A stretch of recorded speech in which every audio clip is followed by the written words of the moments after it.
Operation सिंदूर ने पाकिस्तान को बहुत नुकसान पहुंचाया और हर दृष्टि से नुकसान पहुंचाया। उसकी एयरफोर्स को तो एक तरह से अपाहिज कर दिया है।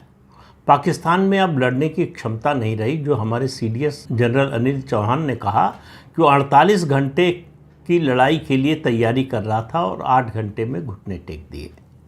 ये है भारत और पाकिस्तान की सैन्य ताकत का अंतर।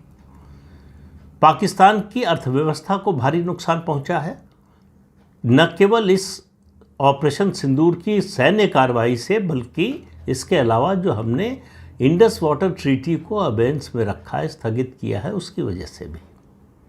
लेकिन पाकिस्तान को अपनी अर्थव्यवस्था की चिंता नहीं है। पाकिस्तान दुनिया का एकमात्र ऐसा देश है जिसको आईएमएफ से सबसे ज़्यादा बेल आउट पैकेज मिले हैं।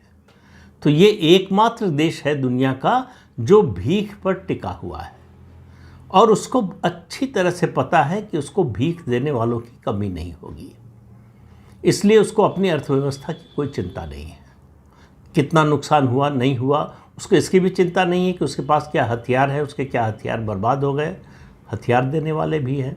तो उसको मालूम है कि जब तक वो भारत से लड़ने की क्षमता रखता है या भारत से लड़ सकता है, भारत को परेशान कर सकता है, या उससे भी कम कहें भारत को जब तक वो इरिटेट कर सकता है, तब तक भीख देने वालों की नज़र में उसकी उपयोगिता है।